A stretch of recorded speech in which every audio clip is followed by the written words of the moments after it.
Thank you for the warm welcome, but not too warm. It's just a little warm up here. And we really do want to hear your questions because this book excites questions, and it's kind of about the questions we should be asking about ourselves and about our system. The Bill of Obligations, The 10 Habits of Good Citizens by Richard Haass. I'm delighted to be getting a chance to ask Richard questions. Just to give you the brief bio, which we could take up the whole session with the bio, but Richard is finishing his 20th year as president of the Council on Foreign Relations. He has served in the Pentagon, the State Department, and the White House. Under both Democrats and Republicans, he's written 16 books, which is really showing off once you get past 15. And by the time we're done, you're going to have to determine whether one or all of these things is true, that he took dance classes at Oberlin, was at Woodstock, and is a Leonard Cohen fan. So those pieces of information are going to be crucial, as you'll come to see in our discussion. Richard, start me first with the origin story for the book. Two things. First of all of the above. Great to be with you, John. And also, I just want to say 30 seconds. What has been created here in New Orleans with this book festival in just 2 years is nothing short of extraordinary. Really.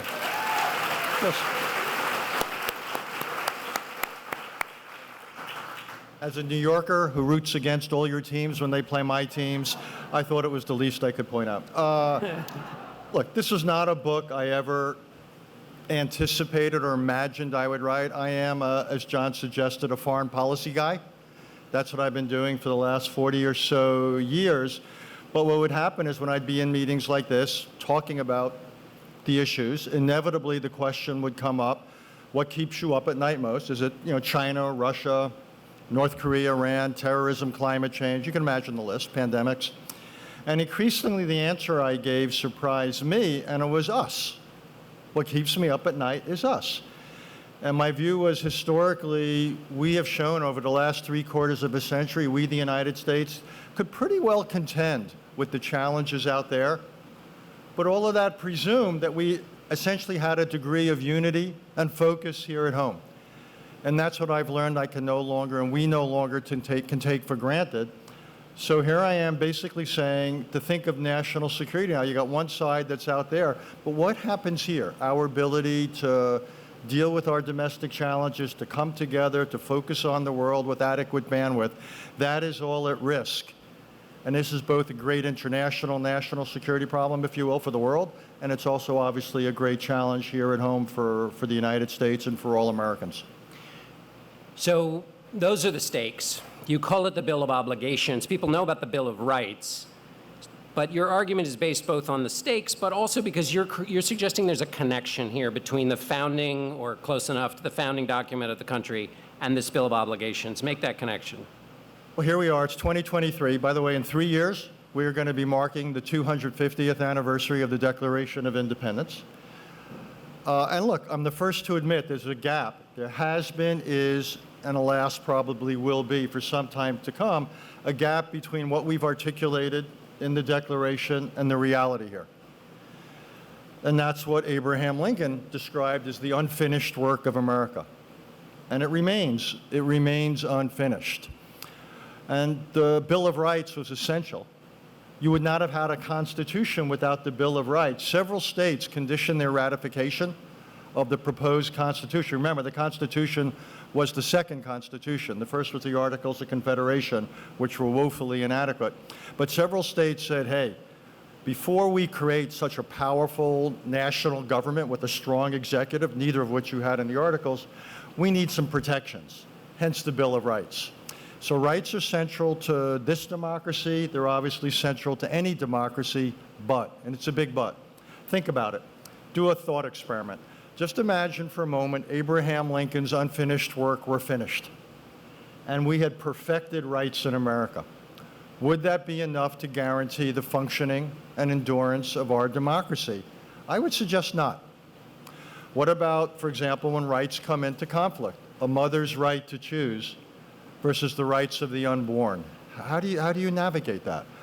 Someone's right to acquire and bear arms under the Second Amendment versus someone else's rights for safety. Someone's right not to wear a mask or get vaccinated. Someone else's right to public health. So how do we deal in a society where rights inevitably collide. Steve Breyer, the former justice on the Supreme Court, said the toughest cases before the court are not right versus wrong, they're right versus right. So how do we deal with that? How do we make sure when rights collide, we don't have gridlock so we can't get anything done, or worse yet, when rights collide, we don't descend into violence? And my view is obligations, that obligations are the cushion for a democracy. Or to give you the coin analogy again, think of citizenship. One side of the coin is rights. The other side of the coin is obligations. What John and I owe to one another as citizens, I owe to him, he owes to me. What both of us, each of us owes to the country and to the government. And to think about obligations, again, not as a substitute for rights, but as a complement to rights. And it seems to me the obligations can be put in at least two baskets, and maybe there are more. One are the obligations in the moment. You and I are having a tough debate about the rights of who gets to choose with an unborn child. That's in the moment and how I treat you, and it's not violence, and I want to assume you have good faith. There are also those obligations you have to tend. Be informed, recognize how the Constitution works. Is that a way to think about how to break up these obligations? I love that. After you write a book, you talk about it a lot, you have a conversation, and someone says something, you go, hey, that's pretty interesting. Why hadn't I thought of that? So thank you, John. You're welcome. Yeah, some of them are behavioral, if you will. I mean, the idea of civility. That's so basic. Look, being uncivil tends not to strengthen your chances of convincing the other person. Just a hunch.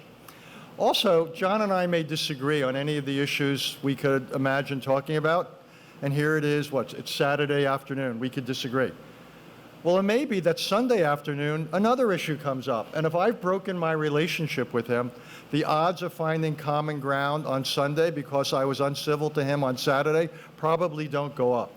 So civility is both the right thing to do, but also kind of the smart thing to do. Obviously, I think there's no space in American life for politically inspired violence. That's just as undemocratic, un-American as I can think about. So there's all sorts of things that we owe one another because they're both the right thing to do and the smart thing to do. But then there's things, yes, as you would say, that are slightly different. Being informed, which I made the first of the 10 obligations. It comes really from two people. One is Thomas Jefferson, who basically said what is central to a democracy is that there be informed citizens. It's the only way we will know how to keep those with power and authority accountable.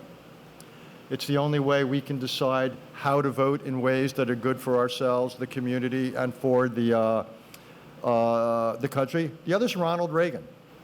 Reagan said, yes, we want patriots in this country, but patriotism is not enough. We have got to have informed patriotism. Because otherwise people could do all sorts of things purported to be in the name of this country when in fact they are anything but. So yeah, being informed is the most basic or fundamental of the obligations. It requires, I think, having a certain exposure to the basics, the Declaration of Independence, the Constitution, ideally the Federalist Papers and so forth, but also the issues of the day. To understand what are the big choices, what are the consequences of doing this. For example, sorry to go on so long, 30 more seconds. In a few months, we are going to have a major consequential debate in this country and decision to make about what to do about our debt ceiling. So the question is, how do you know what to support? How do you know whether to write your congressman, or if you do, what side you should take? What are the consequences of increasing the debt ceiling or not? What are the consequences for the country, for the economy, for inflation, for your job, you name it? Okay, so how do you answer that without being informed?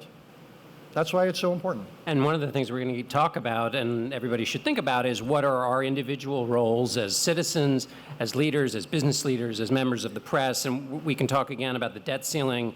There's a way in which we report about the debt ceiling that essentially accentuates conflict and does nothing to explain anything to anybody. So it frames everything and makes the fight start, which works against one of at least of yours, which is to remain civil, one of your obligations. It also seems to me, if the obligation is to be informed, that there's a part of civility in being informed, which means this: you don't just read what your side tells you to and think the worst of the other side's position. As much as I respect the gentleman next to me, as much as I watch, might like to watch CBS, I would never recommend to anybody in this room they single source their information. Before in this same room, you had Carl Bernstein talking about how important and good your local newspaper is. So I think it's great to read that, but that alone is not enough. If you really want to focus on local news, you may want to multi-source it, but obviously you also want to think about a national newspaper. If you watch Fox, I'd say, okay, but then you have to watch MSNBC or CNN to get something of a balance. Never forget that the first word in the expression social media is social. It's not serious media. It's not factually filled media. It is social media. So do not use that as one of the places, for the most part, you get informed. But as a rule of thumb, you wouldn't make many decisions in life without getting at least a second opinion. If you go to your doctor and he says you got to have major surgery, you would probably want a second opinion. Journalists always need to double source something. So why, on basic issues that affect the future of this country and American democracy, would we not insist on getting a second opinion, just as a rule of thumb? I once had a pollster ask people, which do you put more energy into, getting multiple positions on which television you're going to buy, or on what for you is the most essential political position you hold? You can imagine where the numbers came out. I want to ask you an experiential question, because people might think, well, you're giving us a lot of advice here, but this is hard won. Tell us, for example, when you talk about common ground, you have negotiated incredibly difficult agreements between people who killed each other because of the positions they held. And I want to connect that to civics for a second. But give me a sense of when you've been involved in negotiations, when it's been the hardest, so that people can understand where your knowledge comes from. Okay, so this has now turned into a confessional. I've been the U.S. envoy to the Cyprus talks involving Cyprus, Greece, and Turkey. I was the U.S. envoy to Northern Ireland. I was involved in more Middle East negotiations than I can count, as well as between India and Pakistan. There's a consistent thread that runs through this career of mine. It is unblemished with success. So as I answer this question from Mr. Dickerson here, I've got to admit a little bit of modesty. So where do you want me to take this? Well, in Northern Ireland, there were successes. Yeah. Yeah. So to get to success, you describe in the book, and I'll let you take it from here, but in negotiations, if I give everything, you got it. So tell us about negotiations. Yeah. One of the 10 obligations is be open to compromise. And let me just hasten to add, I'm not saying you should always compromise. That's different. I think you always, though, have to be open to it, because you've always got to ask yourself in any professional or personal decision, if I were to compromise, what am I likely to get? What would I likely have to give up? And how does that compare to the alternative?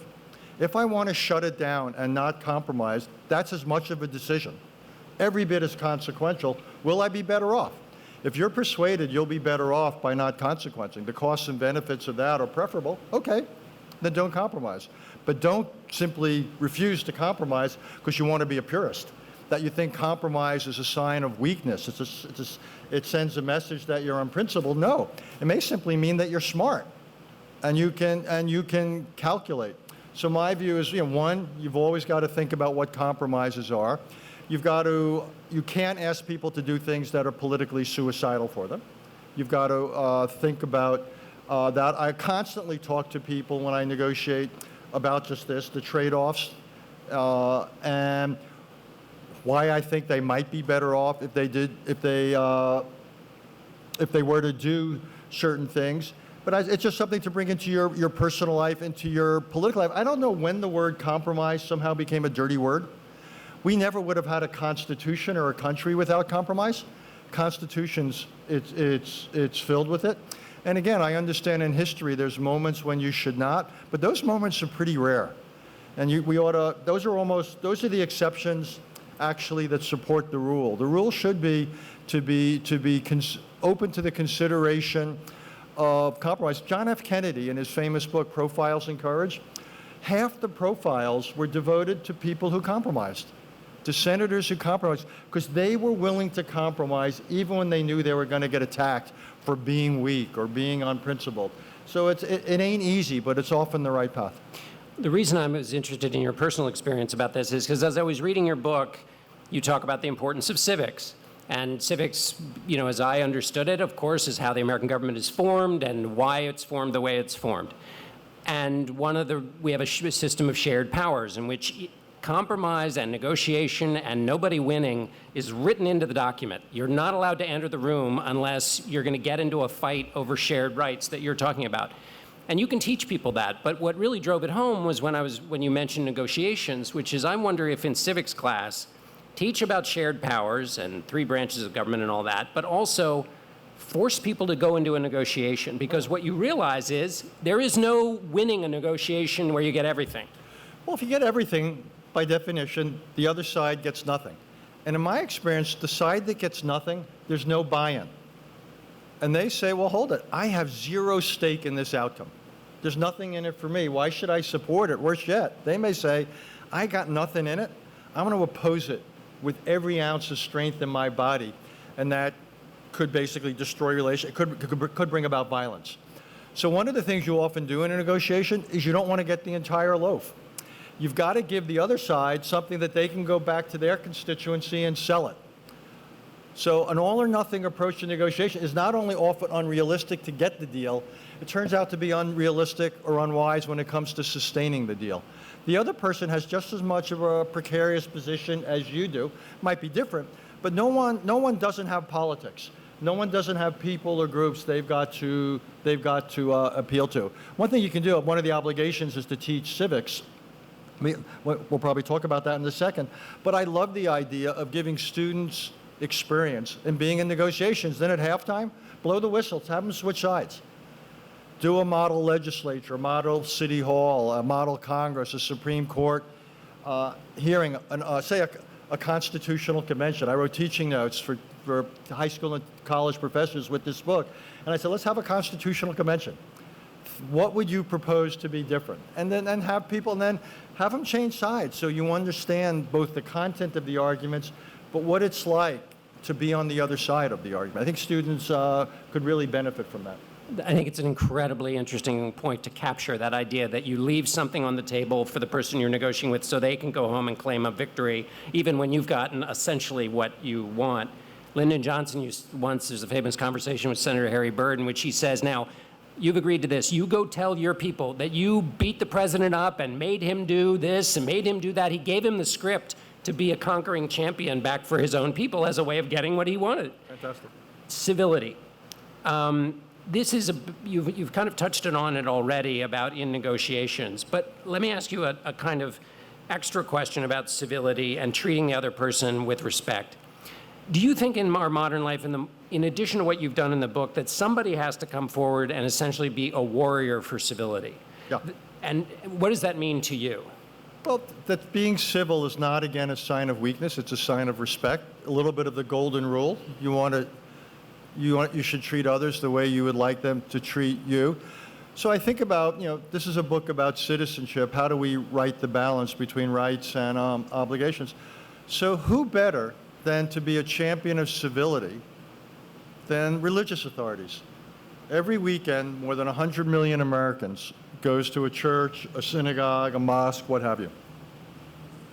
Well, religious authorities, who better to talk about the need for civility? Or who better to talk about the illegitimacy of violence? Who better to talk about being open to compromise? Who better than a religious leader, a congregational leader, to talk about the obligation to look out for your fellow citizen? Scripture is filled with references about being your brother's or sister's keeper. So where was that? Where were those voices in the conversation about vaccination or masking, or in the conversation about guns? Where religious authorities, I'm not asking them to take positions. I'm not trying to politicize the pulpit, but I don't see where it's politicizing the pulpit to talk about the values and how we approach the fact that we will inevitably have difficulties in this country. It's part of a larger argument I made. American democracy has gone off the rails. My guess is a lot of you think that, or you wouldn't be sitting here today. We know it's gone off the rails. We're not getting stuff done in Washington or in many state capitals. We had things like January 6th. We know there's something wrong. We know there's something wrong. But it's not going to fix itself by itself. It's not going to be delivered by some great leader. We, the people, are one way or another going to have to take ownership of this democracy. And everybody has his or her role. Religious authorities, congregational leaders, they have their role to play. Because we've talked about common ground being the only way to make decisions that are weighty and lasting in politics. Civility is the precursor, the precondition that needs to be tended before you can get to that common ground. Do you think, Richard, that and I want to get to, we're going to basically do the obligations of business, journalists, and then we have about 6 minutes till questions, so start putting those together. You elevating civility beyond just niceties, but being crucial to the central part of government. Do you think there are other attributes, restraint, practicing good faith more than flash, that we should elevate as we in the press look at public figures, leaders, and say, you know, it's not his smart-ass tweet that was important, but it was the restraint that he didn't do this that was important? There's that. You could model behavior. I think it's also, again, a role for religious leaders or parents or teachers to do that. I think the press has a role, the media has a role to educate. Again, I'm a big proponent of civics. If I had my way, no one could graduate a high school in this country or a college in this country without having a course on civics. Right, thank you. I find it stunning that we somehow assume that rather than teach it. And this is a country based on ideas. And if we don't teach these ideas, we shouldn't wonder why these ideas are fraying at the seam. Journalists, though, have a role because we can't count on teachers to do it all. First of all, a lot of Americans are over the age of still going to school. If they studied these things, they forgot them. In many cases, they probably never studied them in the first place. Just to give you one statistic, you can graduate from over 95% of America's colleges and universities and not be required to take a course in civics. Critical word is required. Sure, it's offered. I'm sure there's 25 government courses offered here at Tulane. I'm also pretty confident if you navigate your distribution requirements right, you can leave this campus essentially illiterate when it comes to American citizenship, and that's not picking on this place. That is true across the board in just about all of America. But a lot of Americans who are over the age of school, or don't go, not everyone goes to 2 or 4 year colleges. So journalists have a responsibility. So we talked again about the debt ceiling conversation. Journalists have, I believe, the obligation to be an educator, to basically say, look, it's not just about the drama of political clash, but let's talk about what's at stake. Right. What does this mean? What are they really voting on? Guess what? When you vote to increase the debt ceiling, guess what you're not doing? You're not voting to increase spending. That's already been voted on. This is simply to raise our capacity to fund, based on the debt, to come up with, to fund decisions that have already been made. How often when journalists talk about debt ceiling, do they make that clear? I would simply say not all the time. I will be a generous diplomatic person here. Right. And also to frame it as a choice between, going back to the point you made earlier about two versions of right. One may win out because it's more right, but it doesn't always mean, if it's a sense of conflict, that one side is acting in total bad faith. Yeah, my view, I have a lot of people who work for, I run a research organization. And I always tell them two things when they go out on television and stuff like that. One is don't make ad hominem attacks. Just stick to the facts, stick to the issues. And the other is don't sit around trying to analyze motives or ascribe motives. The answer is we never know why people do what they do. I don't even know why I do what I do half the time. So to basically say this person only did that for this negative set of motives, one, you can't know, you don't know. And even if you stumbled on it and you happen to be right, how does that help you bring them around to your position? So just don't go there. Business leaders, what obligation do they have? Well, think about businesses. Businesses have an enormous stake in American democracy. What's the great advantage that American business has? One is there's law and order, there's stability in this country.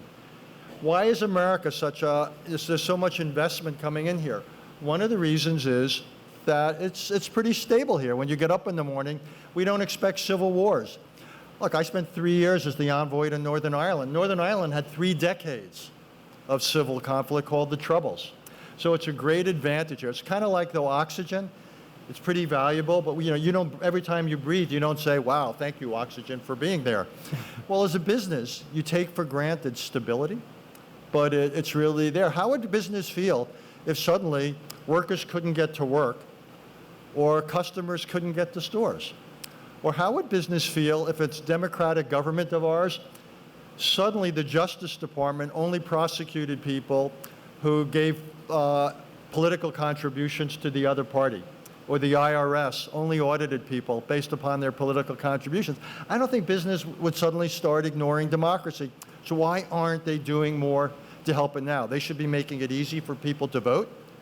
Why is not every business in America, say, giving people half a day off, paid to vote? Not too much to ask. Maybe allowing people to take a leave of absence to go work in government. University, Tulane does it. You're a professor here, you want to go work in government for a year or two, you get a leave of absence. Every business should do the same thing. We want our best people to go into government. But now let me get controversial. Businesses would not be advertising on platforms that used all sorts of incendiary language on race or religion. Why is any business in America advertising on a platform that is undermining American democracy by election denying or calling for political violence? Why are the same people who are pressuring businesses, the pension funds, to do this or that on sustainability and the environment and climate change? Why are they not pressing businesses not to send political contributions to candidates who are election deniers? So why is it any less important to protect our democracy than it is to protect our environment? I don't think it should be a choice, but we have got to make protecting our democracy a priority. The one lesson we should have learned from the last few years is just because this experiment has lasted for 2.5 centuries, God did not say American democracy is permanent. Last I checked, when he created the heavens and the earth, he didn't create American democracy. It's not one of the permanent things. We have got to protect it and safeguard it. Excellently delivered, and it's the kind of thing when you're moderating you want to go right into questions, but we have one more minute before questions, so I'm going to add you one more question, Richard, which is when we talked about civics, negotiation would be a part of it. That might not be in someone's traditional conception of what civics teaching. What other component things would you have people learn? Things like critical reasoning, what's the toolkit for civics, not just learning about the Constitution? You want to learn about the basic documents, you're right. You want to learn how government works, federal system, courts, what's the, distribution of responsibilities. And so you want to learn about some of the basic facts about this country. So then you could learn about some of the issues. One other thing, which has just recently surfaced, it's what's called information literacy. We live in this age where all of us know we are swimming in information. We're also swimming in misinformation. Well, how do we know the difference? New Jersey, the great state of New Jersey, where the New York Giants actually play their football games. New Jersey is the first state in the country to pass a law having their public schools have now the responsibility to offer courses in information literacy. It doesn't teach students what to think, but it teaches them how to be critical consumers of information. So when this thing comes down the pike at them, they go, oh, that's a fact, but that isn't. And how to tell the difference and where to go. Finland does it as well, one of the countries, obviously in Europe, that this idea of civics now, information literacy, because we have to keep learning. Right. It's not just what we can learn about the past, we have to keep learning about the present. It turns out the ability to navigate this information-flooded world of ours, we've got to learn how to do that, and that's something we have to be taught. And I think in Finland they say, how do you beat misinformation? It starts at kindergarten. In other words, teach them right away to be able to by the way, identify. a lot of this look, the only thing every American pretty much has to do is go to school through the age of 16. So I increasingly think some of the things I'm talking about need to be pushed down into middle school, because that's where we know we get everybody. They're still young enough. Sandra Day O'Connor, the former Supreme Court Justice, she started this online educational program, iCivics, and a lot of it's aimed at middle school boys and girls, and I don't think that's too young. All right, let's start having some questions. We got microphones here and there. Here we got one. Here we go. Hello, Mr. Haass. Pleasure.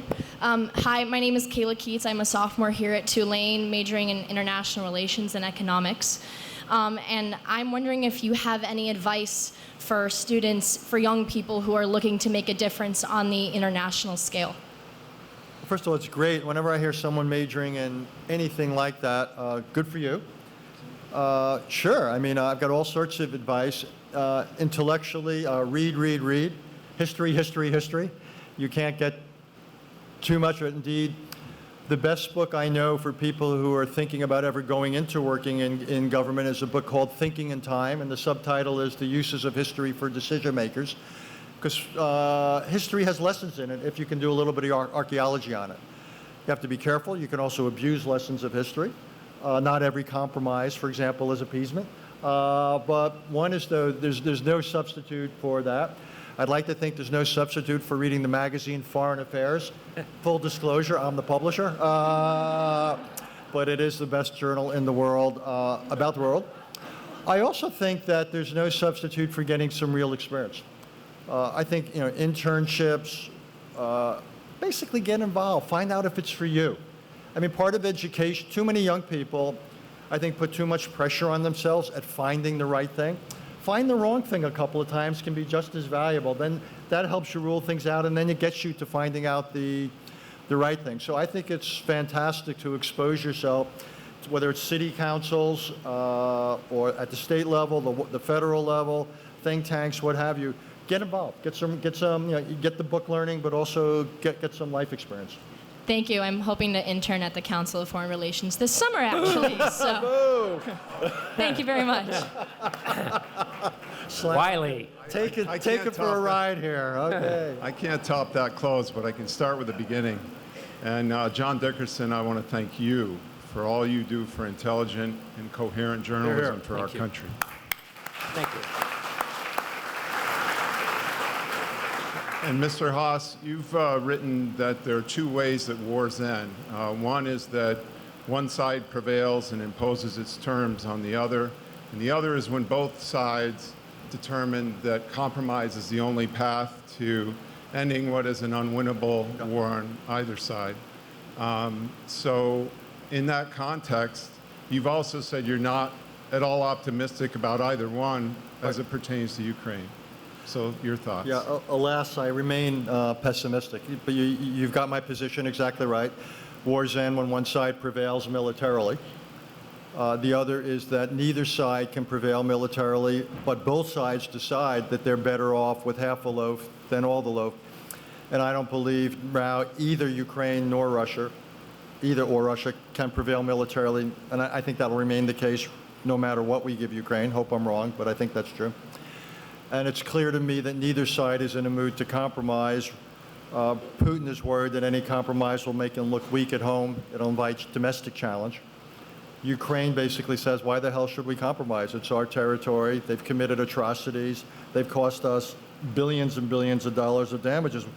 We want our territory back. We want reparations. We want war crimes accountability. There's zero common ground between those two positions. So the reason diplomacy doesn't sometimes work or compromise isn't sometimes possible is not because there aren't potentially good ideas out there.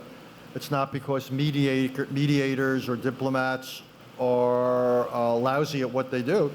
It's simply because the situation isn't ripe, R-I-P-E. You simply don't have the leaders of the various factions willing and able to compromise. And until that happens, the war in Ukraine will go on. Yes, ma'am.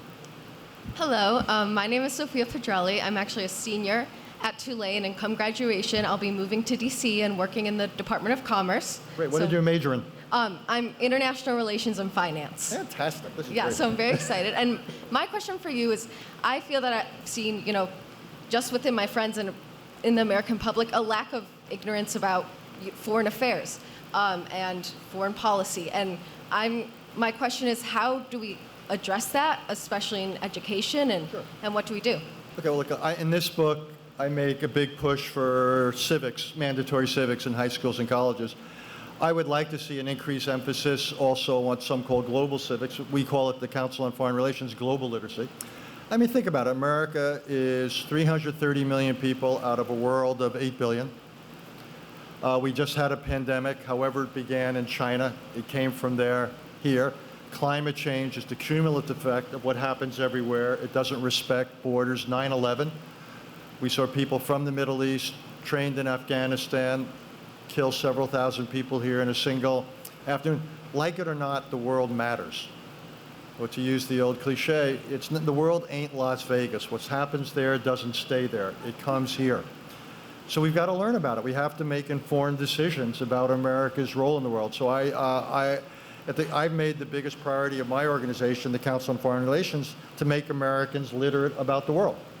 And we actually produced an entire World 101 curriculum, all sorts of explainers on our website, cfr.org. We teach middle schoolers even about the world. So I think we need literacy. I would love to have greater literacy about domestic civics. I'd like to have greater literacy about, I think both are necessary if you're going to be an informed citizen. And one thing I would just put a plug in for the Council on Foreign Relations daily newsletter, because what's great about it is it takes whatever's happening in the world and then has a CFR expert give a smart, incisive piece of commentary about that. It's digestible, and it marinates you daily in the importance of paying attention to the rest of the Let's world. raise one more issue we have, and no, we'll get to this gentleman here. Give me 1 minute, if you will. We haven't talked about one thing, which is public service. Gets a little bit at the question before. One of the other things we can do in this country, I believe, is not mandate, don't get me wrong, but incentivize public service. I think it's a way to bridge some of the divides between citizens and government. I also think it's a great way to bridge the divides between citizens and citizens. Right now, your life in the United States is too often determined by where you're born, where you go to school or don't go to school, religion, gender, race, what cable station you watch, you name it. So increasingly, we have a country of strangers. We don't come together. So I would love to have, in this country, the widespread incentivization. It could be paying people for the work, say for a gap year between high school and college or 2 years. Businesses, just like now they give preferences to vets and hire, they could give preferences to young people who did this. Colleges could say, you spend a year or two doing public service, we will give you preference when it comes to admissions. It's happening in California at a fairly large level. Wes Moore, the new governor of Maryland, wants to institute it there. But it's one of the other things I think we could do to begin to improve the citizenship. I want Americans to feel some connection to their country and their government and to one another. I think one of the ways we do this is through public service. Thank you. Yeah. Hello, my name is Justin. I'm a junior here studying international relations and business management. Wow, all the IR people are coming out today. This is great. Why aren't you in the library?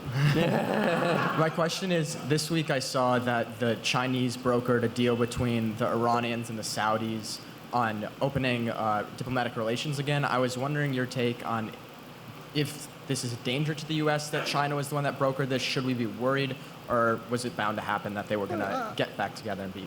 I could talk for hours about it. If there's a big new deal, China brokered, Iran, Saudi Arabia. Look, if good things happen, and on the surface this is good, my hunch is there's probably less below the surface than we think, because fundamental issues divide these countries. But just because we didn't do it doesn't keep me up at night. I'm ready for good things to happen. I wouldn't exaggerate what's happened here. I think also some of the country, we have no relationship with Iran, so we couldn't broker it. Saudi Arabia likes at times little more than to remind us that they have options other than us. I think we've paid a price in our relations with them and others for some of the emphasis we've played on what we think is important, human rights or democracy. So this is, again, the United States might have a degree of primacy in the world. It's not the same thing as hegemony.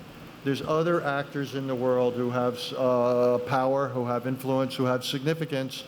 And if we're going to focus less on the Middle East, as we've made it a point of doing, if we're going to focus more on Europe and on what's called now the Indo-Pacific, what we used to call the Asia-Pacific, well, you can't do it all the time everywhere. Can't do everything everywhere all the time. So, of course, there's going to be spaces for others to get involved with. So to me, this is inevitable. So I worry about a lot of things. That doesn't make my top 26 list. Thank you. Hello there. My name is Andrew Silver, and actually my daughter is going to be a freshman here next year. We're here Is she visiting. going to study international relations? Yes, let's hope so. I suspect and have heard that you know, it strikes me that the majority of Americans subscribe and agree with a lot of what you're saying here and a lot of what is probably in your book. But politicians and the media keep playing to the fringes, and it winds up in this loop. Okay. And I also think they're very guilty of oversimplifying or dumbing down the big issue, so it's either black or white. Like, I know some of what you put forth here is longer term, educating kids and all, but like, how do you start to reverse this? Okay, well, glad you raised it. You're right. People play to the fringes to more because they're often more intense. Why? Because people who are more intense are more involved. They tend to vote, and they sometimes give money. So what happened? We just had a pretty important midterm elections last November. Guess what? 55% of Americans did not bother to vote. So politicians shockingly pay much more attention to the 45% who bother to vote. So I want people to be informed citizens, then I want them to be involved citizens. The second obligation is get involved. Otherwise, you're letting other people make up your mind. So, you know, kind of like the squeaky wheel. So if those who, on virtually every public policy issue, are the ones who are coming at it from the end zones, then those who are playing on the field are not going to have a voice in any way proportionate to their numbers, but that's on them. And small numbers, by the way, you know this, small numbers can move American politics. Look how close the last presidential elections are. Look how close the turnout, the results were in the House of Representatives. A couple of thousand voters here, a couple of thousand voters here can make all the difference in the world. I think there's no excuse for people not getting involved. And these will be our last three questions here. And our role is basically to stop making money off of conflict. Yes. Sorry. Hello, my name's Jonathan LeBrun, and I'm a public relations major at Louisiana State University. And I was wondering about how you maintain composure in a negotiation, particularly when it goes awry and things aren't going your way. Because almost like civility, it doesn't help not to maintain composure. You've got to deal with the issues. If you lose your cool, it doesn't increase respect for you. It's almost like a parent. I used to tell my kids, speaking louder and more quickly doesn't strengthen your argument. The only times I ever lost... They must have loved that. Oh, yeah. Really loved it. Really had a big effect, too. I worked with James Baker, the former Secretary of State, a lot. And one of the things I learned from him, the only time you lose your cool is when you want to. It's a technique. You never lose your cool. You never lose control, even if you lose your cool. Should be very conscious. That's cool. Thank you. Hi, my name is Alan. I graduated with a degree in folklore and mythology and government. And my question is, given that there are silos that already exist in our society, and given that the people who we would like to remove from those silos are not likely to come to events like this, how do we reach them where they are? Well, again, it's a great question. If we're siloed, and we are, that's where I think civics education could help potentially. What I talked about with public service could help. I think religious authorities, teachers could make a difference. Ronald Reagan once said the most important room in the house is the dining room, conversations around the table. I don't have any single answer to it, but I worry about the fact that Americans are increasingly leading separate and lives that have no overlap. And in World War II and thereafter, we had things like the draft, which brought Americans from all sorts of backgrounds together. We don't have that now, and I'm not suggesting we have a draft. It wouldn't help us militarily. I'm not suggesting a mandatory service, but I do think we have to find ways of incentivizing it, and that's, I don't think we can make a revolution in the country, but I think, and we shouldn't, but I think we can make modest progress on that. Thank you. Our last question. La pregunta última. My name's Sylvia. I actually did take civics in high school. Do you remember? It's a long time ago. Yeah. I don't remember all of it. Wish I remembered more. My question is, you mentioned you worry about people in the United States. This keeps you up at night, how they relate to each other. We have a problem in this country, and other countries don't have this problem, and that is the difference between state law and federal law. Mm-hmm. There's one law in most countries that covers the whole country, but we have this disconnect between state law and federal law.